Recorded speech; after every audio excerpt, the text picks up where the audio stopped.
Got a new video today. I'm talking about my top 4 favorite broadheads plus the Rage. I'm going to talk about that one, my experiences with them. It doesn't really get to go on the list just yet because I had a bit of a bad experience, but that could be honestly my fault. Starting off, we're going to talk about the Dead Meat by G5. I have seen 2 deer in the last 2 years killed with this. One was a big buck, which I'll try and put the picture up. The other one is a mule deer doe. Both times the deer died. With the first time, the deer died 10 yards away from where we shot it. The second time, it actually died probably closer to 80 yards. We actually had to track it for a bit because we went from having a blood trail about the size of what this cutting diameter is to just little specks. We ended up tracking it via dirt, and then finally I just kind of knew the area and figured where it was going to go. Great accuracy. I love it. It comes with a practice head. Then on to the Swacker. You know, massive cut.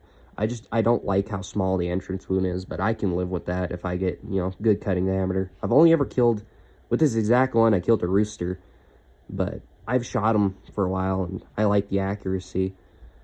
Moving on to the slip cam. Haven't killed anything with the rest of these, but the slip cam, I mean, there's videos online of people killing deer and elk with them. I love how they shoot. The practice head's what really gets me. The fact that almost all of these, except for that one, comes with a practice head's great, because you get to practice with them, keep broadhead sharp. You could always glue them shut if you wanted to practice with the actual broadhead, just to be sure, but I don't find that necessary. I love the cutting diameter on it. I love how it shoots. I love how it looks. I love how you can replace the blades. Then moving on to the Grim Reaper. I love this broadhead. I was going to hunt with them my first year. My dad gave me a bunch of crap about, you know, it's saying Grim Reaper and that being the only reason I wanted it. I actually thought that this right here was the whole size of the broadhead. That's why I was going to get them, because I thought they'd be small and fly good. But, you know, you open it and obviously, you know, it gets wider. That's how mechanicals work. But, you know, being 14, I didn't know that. Now we get to the Rage hypodermic, the no collar one. I didn't care for this broadhead very much. I ended up shooting a doe a couple years ago, and the broadhead basically almost just bouncing off of it.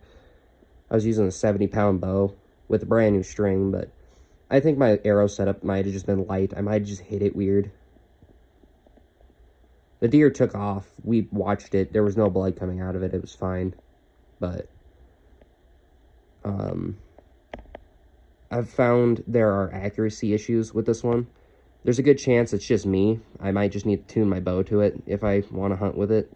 Unlike the rest of these, I've never had to tune my bow with these. They've all shot fine up to like 60 yards without having to be tuned, but that one had some issues. I heard the collar one is where it's at. I hear that one works better, but I don't know. I haven't tried it yet. Honestly, after messing up with this one, I didn't shoot mechanicals for a while. Honestly, the only reason I have a few of these is because they were given to me, or I was doing it for another video test, or I just finally wanted to buy these to try them. But I think if I ever used them again, I'd go with the collared one, and I would tune the bow exactly to that one broadhead. I wouldn't shoot any others. It'd just be that one. But other than that, that's just kind of my experience with these broadheads. If I can add the picture, I'll add the picture. If I can't, you know, it is what it is.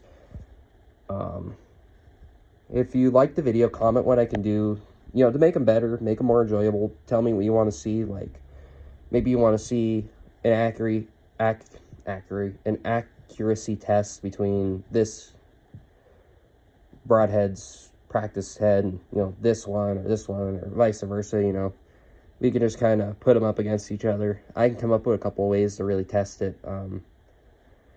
I am shooting all of these, or at least this one, maybe this one again this year, out of a lift. So if that's what you want to see, a bow video just in general, let me know too, because I love that thing and would love to talk about it. All right, if you have any questions, let me know in the comment section. Please subscribe.